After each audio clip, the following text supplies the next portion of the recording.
जय हिंद. मी brigadier Hemant Mahajan Facebook live मध्ये आपलं स्वागत करतो. आज आपण ज्या विषयावरती बोलणार आहे ते म्हणजे भारताला पुढच्या 2 वर्षाकरता युनायटेड नेशन्स सिक्युरिटी काउन्सिल यांची टेम्पररी मेंबरशिप मिळाली आहे.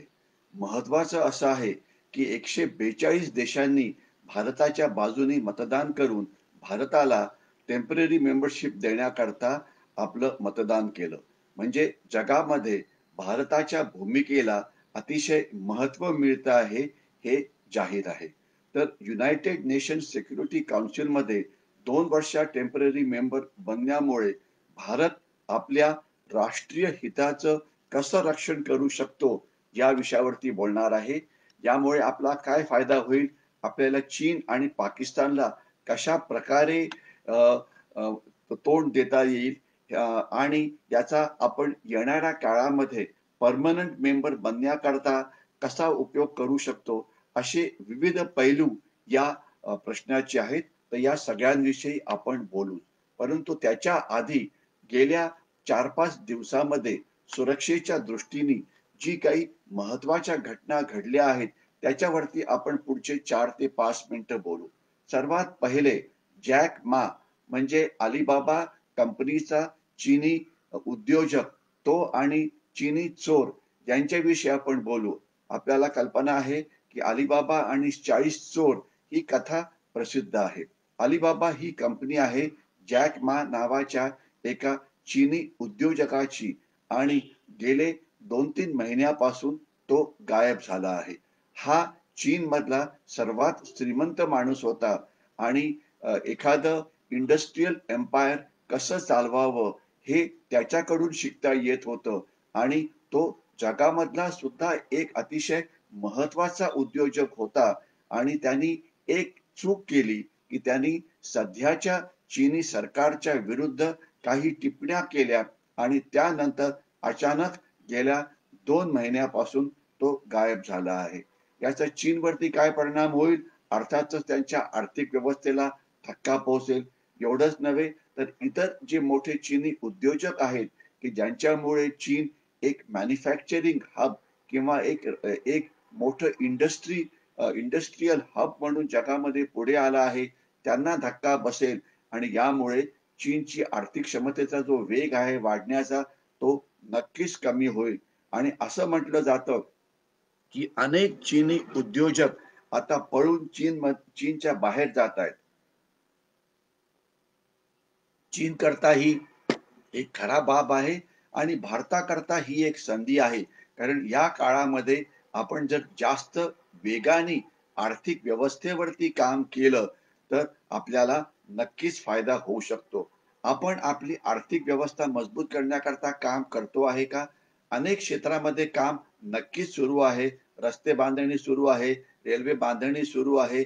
अनेक वेगवेगळ्या प्रकारची स्टेप्स घेतल्या जात आहेत, ज्यामुळे medium scale industry, small scale industry यांना प्रोत्साहन मिळेल. कर्जाचे रेट कमी केले जात आहेत. म्हणजे अनेक उपाययोजना सरकारकडून केल्या जात आहेत आणि अनेक भारतीय चांगले काम करून आपल्या उद्योगांना पुढे आणण्याचा प्रयत्न करतायत आणि याचं सर्वात मोठं उदाहरण म्हणजे स्टॉक एक्सचेंज पुढे चाललेलं आहे. अतिशय ते ऑल टाइम हायला पोहोचलेलं आहे. याच्याशिवाय जे जीएसटी कलेक्शन आहे, जो टॅक्स केला जातो एकत्र, तो पुष्कळ वाढलेला आहे. जी आपली मंदी आपल्या अर्थव्यवस्थेमध्ये आली होती, ती मागे पडत आहे आणि पेट्रोलच्या किमती वाढत आहेत. पेट्रोलचं कन्झम्पशन वाढतं आहे. याचा अर्थ असा की भारतीय आता जास्त प्रमाणामध्ये हालचाली केल्यामुळे भारताची अर्थव्यवस्था आता नक्कीच पुढे जाते आहे. परंतु याच वेळेला एक अतिशय दुःखद घटना आपल्या दिल्लीच्या सीमेवरती होते आहे. ती म्हणजे काही पंजाबमधले शेतकरी कायदे हे बाद केले जावेत म्हणून एजिटेशन करत आहेत. मी त्यांचं काय बरोबर आहे आणि काय चुकीचं आहे याच्यामध्ये जाणार नाही. कारण या विषयावरती खूप लिहिलं गेलेलं आहे. हे कुठलाही सरकार ज्यावेळेला कायदे करतं तर ते सगळे सामान्य नागरिकांना, सामान्य शेतकऱ्यांना फायद्याचं व्हावं म्हणूनच ते कायदे केले जातात. परंतु तो सुद्धा विषय महत्वाचा नाही. महत्वाचा असा आहे, की जर तुम्हाला कुठलीही गोष्ट मान्य नसेल, तर कुठल्याही संस्थांना, कुठल्याही राजकीय पक्षांना हिंसाचार करण्याचा अधिकार आहे का? रस्ते बंद करण्याचा अधिकार आहे का? रेल्वे लाईन बंद करण्याचा अधिकार आहे का? आपल्यातले जे नागरिक फायनान्शियल एक्सप्रेस किंवा फायनान्शियल टाइम्स सारखी आर्थिक वर्तमानपत्र वाचत असेल, तर आपल्याला माहिती असेल, की एक्सपर्ट्सनी कॅल्क्युलेट केलेलं आहे, की पंजाबच्या या शेतकऱ्यांनी आणि ते पण काही शेतकऱ्यांनी जे पंजाब आणि हरियाणामधून जे रस्ते दिल्लीमध्ये राजधानीत प्रवेश करतात, ते बंद केल्यामुळे प्रत्येक दिवशी दिल्लीचं आणि देशाचं 3500 कोटी रुपयाचं रोज नुकसान होत आहे. गेले 6 आठवडे हे सगळं चालू आहे. तर याच्यामुळे आपण बघाल की 3500 गुणिले 42 दिवस म्हणजे किती प्रचंड नुकसान देशाचं झालं आहे याची आपल्याला कल्पना करावी. आणि असं नुकसान जेवढी युद्ध भारत लढलेला आहे, 1947चं युद्ध, 1962चं युद्ध, 1965चं युद्ध, 1971चं आणि कारगिलचं युद्ध, या सगळ्या युद्धांचं नुकसान जर आपण एकत्र केलं तर ते नुकसान कमी होतं. म्हणजे पाकिस्तान आणि चीननी आपलं युद्धात आपलं नुकसान कमी केलं आहे आणि आपणच आपल्या देशाचं नुकसान रस्ते बंद करून अर्थव्यवस्थेला थांबवून करतो आहे. आणि हे काही कमी होतं म्हणून काही अराजक तत्वांनी 1500हून जास्त कम्युनिकेशन टॉवर हे जाळले. आपल्यातले जे कम्युनिकेशन इंडस्ट्रीमध्ये असतील त्यांना कल्पना असेल की एका टॉवरची किंमत हे 20 ते 30 कोटी असते. तर 1500 टॉवर जर जाळले गेले तर देशाचं किती नुकसान झालं असेल, प्रत्यक्ष आणि अप्रत्यक्ष, याची आपण काळजी करू शकता.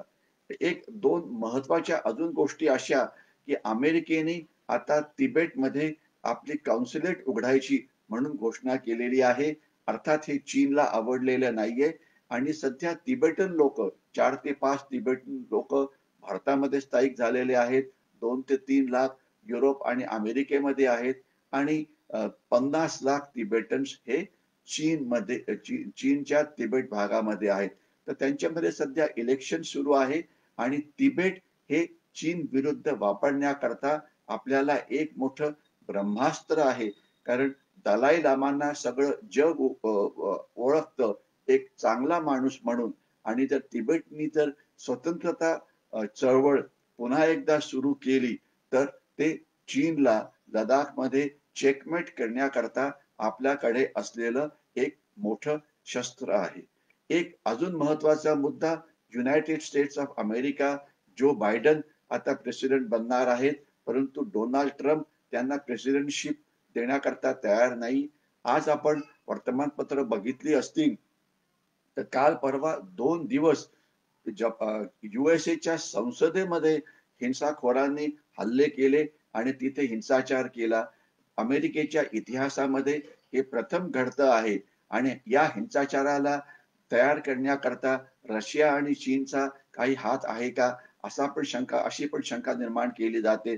परंतु डोनाल्ड ट्रम्पनी जे कृत्य केलं हे नक्कीच डोनाल्ड ट्रम्पनी नाही केलं, परंतु त्यांच्या समर्थकांनी केलं किंवा समर्थकांनी केलं असावं असं वाटलं जात आहे. हे एक मोठा धक्का आहे. कारण यामुळे चीन आणि रशिया सारख्या कम्युनिस्ट देशांची जी प्रोपगंडा वॉरफेअर चालतं त्याला अजून मजबूती मिळते की डेमोक्रेसीमध्ये बघा किती हिंसाचार होतो, त्यापेक्षा आमची जी पद्धती आहे ती जास्त चांगली आहे. आशा करूया की युनायटेड स्टेट्स नवीन सरकार जो बायडनच्या नेतृत्वाखाली लगेचच जानेवारीच्या शेवटी राज्यकारभार करायला लागेल आणि भारताला अमेरिकेच्या मदतीने चीन विरुद्ध एक मोठी आघाडी उघडण्यामध्ये यश मिळेल. पुढचा मुद्दा आहे वॅक्सिनेशन किंवा करोना करता किंवा चीनी व्हायरस करता आता लस म्हणजे वॅक्सिनेशन हे जवळजवळ तयार झालेलं आहे आणि पुढच्या 1-2 आठवड्यामध्ये जे जास्त क्रिटिकल लोक आहेत त्यांच्याकरता वॅक्सिनेशन ड्राईव्ह हा सुरू होणार आहे आणि ही भारताकरता नक्कीच अभिमानाची गोष्ट आहे.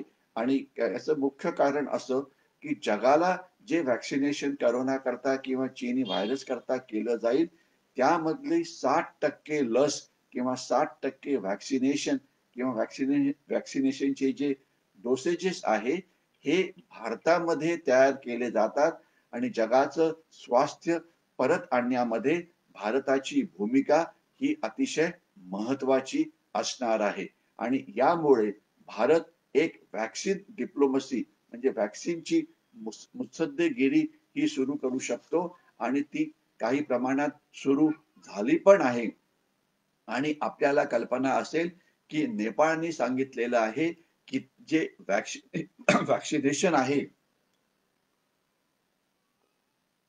ते चीनकडून आणणार नाही परंतु ते भारताकडून घेणार आहे. आता मी आजच्या सर्वात महत्वाच्या विषयावरती बोलणार आहे ते म्हणजे युनायटेड नेशन्स सिक्युरिटी काउन्सिल.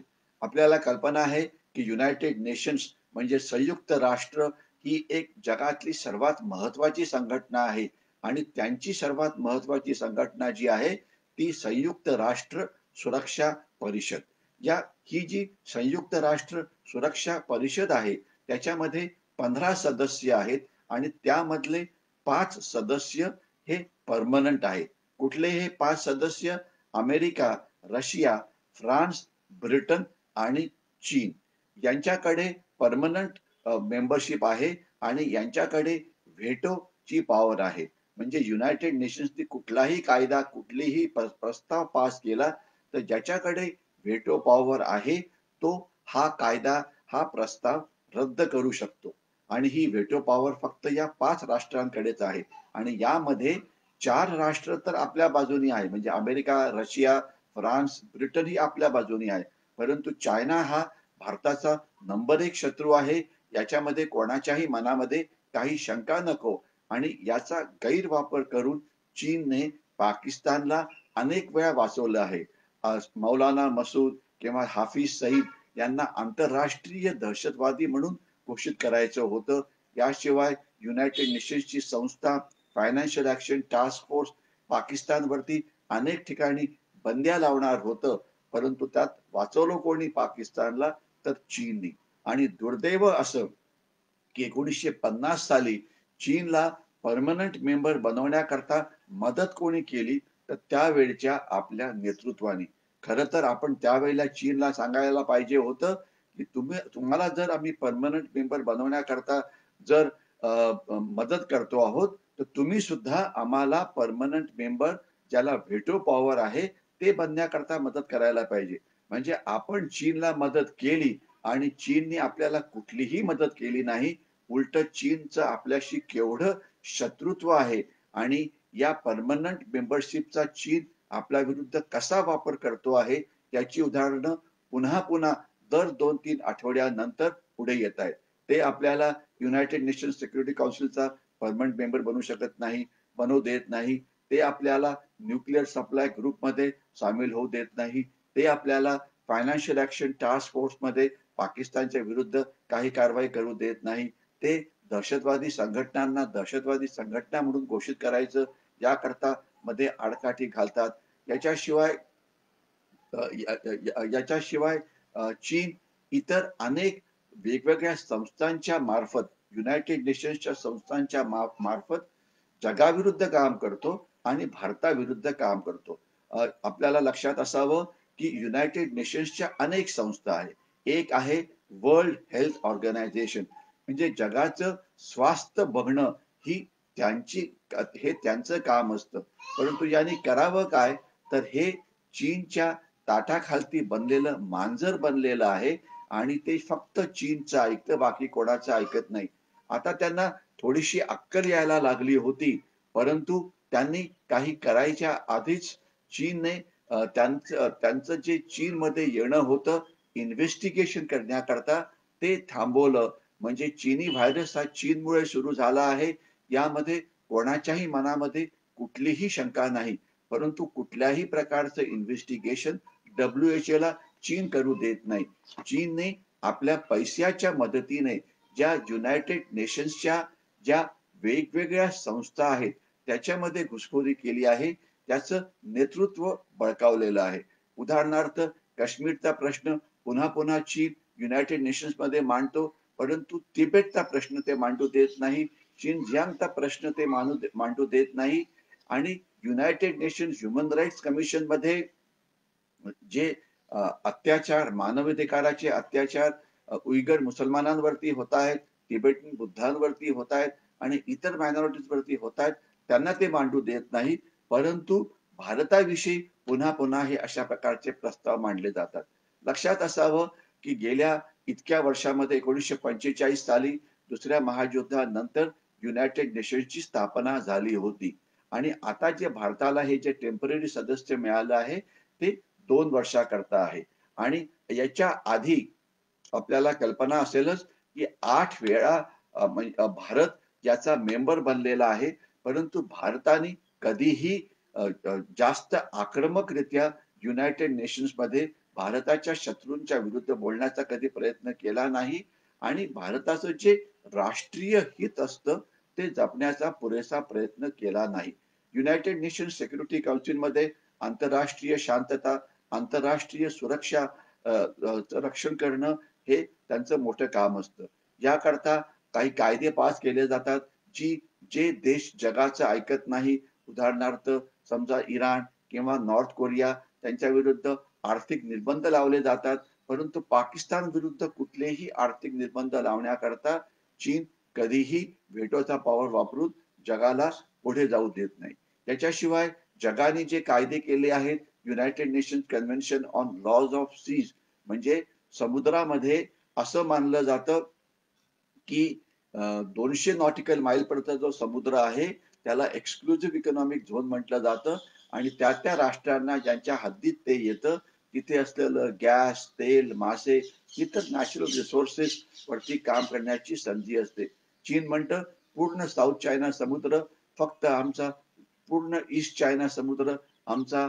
तर म्हणजे चीन अशा प्रकारे प्रॉब्लेम्स क्रिएट करत आहे. तर भारताला आपल्या या सदस्यत्वाचा वापर करून चीन विरुद्ध एक मोठी आघाडी ही उघडावी लागेल. आपण आता 2 वर्ष सदस्य बनणार आहोत, परंतु ऑगस्टच्या महिन्यामध्ये एक अतिशय महत्वाची घटना घडणार आहे की ज्यामध्ये 1 महिन्याकरता भारत युनायटेड नेशन सिक्युरिटी काउन्सिलचा अध्यक्ष बनेल. म्हणजे अध्यक्ष म्हणजे जे 15 परमनंट 5 परमनंट मेंबर्स आणि 10 जे टेम्पररी मेंबर्स आहेत आणि हे जे युनायटेड नेशन सिक्युरिटी काउन्सिल आहे या शक्तिशाली परिषदेचा अध्यक्ष बनेल. तर याचा फायदा काय होईल? याचा फायदा असा की नेमकं काय डिस्कस करायचं, कुठल्या विषयावरती चर्चा करायची हे भारत ठरवू शकतो आणि याचा वापर आपण नक्कीच करायला पाहिजे चीनला कोंडीमध्ये पकडण्याकरता. आज भारत युनायटेड नेशन सिक्युरिटी काउन्सिलचं परमनंट मेंबरशिप मिळावी म्हणून प्रयत्न करतो आहे. कारण आपली अर्थव्यवस्था प्रचंड मोठी आहे. 5व्या जगातली 5वी किंवा 6वी आपण सर्वात मोठी अर्थव्यवस्था आहोत. आपली मिलिटरी ताकद ही जगामध्ये 3ऱ्या किंवा 4थ्या लेवलला आहे आणि चीन विरुद्ध जे देश उभे राहिलेले आहेत लष्करीरित्या, भारत सोडून कोणीही चीनच्या विरुद्ध लष्करी लेवलवरती युद्ध करायची हिम्मत केली नाही. चीनला आपण धडा कसा गलवानच्या लढाईमध्ये शिकवला याविषयी मी फेसबुकवरती पहिलेच बोललेलो आहे. पँगँग लेकच्या दक्षिणेकडे आपण आक्रमक कारवाई करून चीनला कसं चेकमेट केलं लडाखमध्ये याविषयी मी पहिले बोललेलो आहे. कोणाला जर या विषयावरती पुन्हा बघायचं असेल तर हे व्हिडिओज या फेसबुक पेजवरती अवेलेबल आहेत आणि युट्यूब वरती सुद्धा अवेलेबल आहेत. आपण जरूर बघावं. परंतु जी आक्रमकता भारताने दाखवली ती आपण कधीही ती कोणीही दाखवली नव्हती. तर आता आपण चीनच्या विरुद्ध जी वेगवेगळ्या आघाड्या उघडतो आहे त्यामध्येच आपण युनायटेड नेशन सिक्युरिटी काउन्सिल मध्ये सुद्धा चीनला, पाकिस्तानला मदत करण्यापासून थांबवणं हे गरजेचं आहे. आणि एवढंच नव्हे तर आपण या कारकिर्दीचा 2 वर्षाचा जो वापर आहे तो जगाला जास्त मदत कशी करता येईल यावरती लक्ष केंद्रित करून करायला पाहिजे. आपले राजकीय हित, आपली राष्ट्रीय हित यांची तर काळजी घेणं महत्वाचंच आहे. परंतु काही असे विषय आहेत की जे सगळ्या जगाला महत्वाचे आहेत. नंबर 1 विषय आहे दहशतवाद. यामुळे सगळं जग आता त्रस्त झालं आहे. तर दहशतवादाकरता जगाने एकत्रितरित्या येऊन काम करणं हे महत्वाचं आहे. त्याकरता भारत सगळ्या जगाला एकत्रित करण्याचा प्रयत्न करेल. दुसरं, जे आंतरराष्ट्रीय कायदे तयार होतात, जसे united nations convention on laws of seas, त्याच्यावरती अंमलबजावणी करणं हे गरजेचं आहे. जे चीन करत नाही, हे जगाकरता धोकेदायक आहे. त्यावरती सुद्धा आपण जगाला एकत्रित आणण्याचा प्रयत्न करतो आहे. इंटरनॅशनल समुद्रामध्ये राईट ऑफ नॅव्हिगेशन हा सगळ्या जगाला असतो. त्याकरता जगाला आपण एकत्रित आणायला पाहिजे. याच्याशिवाय ग्लोबल वॉर्मिंग म्हणजे जे जगाचं टेम्परेचर वाढतं आहे, त्यामुळे बर्फ वितळतो आहे, त्यामुळे पाण्याची लेवल वर जाईल आणि ज्यामुळे किनारी भागामध्ये काही भाग हा पाण्याच्या खालती जाईल. याचा भारताला धोका आहेच, हा जगाला पण धोका आहे. भारताचा जो भाग जिथे या पाण्यामुळे आपली जमीन खाली जाईल तो आहे सुंदरबनचा भाग. सुंदरबन म्हणजे आपल्याला कल्पना आहे, गंगा आणि ब्रह्मपुत्रा नद्या ज्या एकत्र मिळतात आणि ज्या वेळेला ते पश्चिम बंगालच्या भागामध्ये सुंदरबन म्हणजे एक त्रिभुज प्रदेश तयार होतो आणि जवळजवळ 2/3 सुंदरबन हे भारतामध्ये आहे आणि 1/3 सुंदरबन हे बांगलादेशमध्ये आहे. तर हे पुष्कळसं पाण्याखालती जाण्याची शक्यता आहे जर वॉटर लेव्हल वाढली आणि तिथे राहणारे 2 कोटी बांगलादेशी मग कुठे पळून जातील, तर जास्त विचार करण्याची गरज नाही. ते भारतामध्ये येऊ शकतात. तर म्हणून ग्लोबल वॉर्मिंग हा भारताकरता एक अतिशय महत्वाचा विषय आहे. सीमावर्ती दहशतवाद, दहशतवादाला मिळणारी आर्थिक मदत, मनी लॉन्ड्रिंग अशा विषयांवरती जगाला एकत्र आणण्याची गरज आहे. कोरोना करता सगळ्या जगाने एकत्र येऊन लढाई लढला पाहिजे. त्याकरता भारत एक महत्वाची भूमिका ही बजावणार आहे आणि भारताच्या परराष्ट्र मंत्र्यांनी, भारताच्या पंतप्रधानांनी अनेक वेळा म्हटलेलं आहे की युनायटेड नेशन्सनी जागतिक स्तरावरती काही देशांची जी दादागिरी असते ती थांबवणं गरजेचं आहे आणि युनायटेड नेशन्सचा फायदा हा सगळ्या जगाला व्हायला पाहिजे, केवळ 1-2 राष्ट्राकरता नाही. त्याकरता युनायटेड नेशन्समध्ये रिफॉर्म्सची गरज आहे आणि ते रिफॉर्म्स नेमके कसे हे आपण अनेक वेळा पुढे आणलेलं आहे. तर पुढच्या 2 वर्षामध्ये आपण युनायटेड नेशन्समध्ये जगाकरता अनेक चांगल्या गोष्टी करू शकतो. त्याचा फायदा आपल्याला पण होईल. दहशतवाद कमी झाला तर फायदा आपल्याला होईल. युनायटेड नेशन्सचे कायदे जर पाळले गेले तर फायदा आपल्याला होईल. ग्लोबल वॉर्मिंग थोडं उशिरा झालं तर त्याच्यामुळे आपल्याला फायदा होईल. दहशतवादाकरता पैसे थांबवणं जर थांबवलं गेलं तर पाकिस्तानवरती अंकुश घालता येईल. कोरोना व्हायरस जर कंट्रोलमध्ये आला तर आपली आर्थिक व्यवस्था अजून जास्त वेगाने पुढे जाईल. तर या सगळ्या महत्वाच्या मुद्द्यावरती काम करण्याची आपल्याला संधी आहे, ज्याचा आपण पुरेपूर वापर करू याविषयी माझ्या मनामध्ये कोणी शंका नाही. आणि याकरता आशा करूया की आपण आता थोडंसं आक्रमक बनून युनायटेड नेशन्समध्ये, खास तर युनायटेड नेशन्स सिक्युरिटी काउन्सिलमध्ये चीनच्या विरुद्ध एक आघाडी उघडायला पाहिजे, ज्यामुळे चीनची जी एक्सपान्शनिस्ट पॉलिसी आहे, चीनचं जी आक्रमक कारवाई चाललेली आहे अनेक क्षेत्रांमध्ये, लडाखमध्ये आणि इतर ठिकाणी, ती थांबवण्यामध्ये आपल्याला यश मिळेल. मी इथेच थांबतो. जर आपल्याला हा व्हिडिओ आवडला असेल तर याला जरूर लाईक करा आणि जास्तीत जास्त लोकांच्या बरोबर याची लिंक शेअर करण्याचा प्रयत्न करा. मी थांबतो. जय हिंद.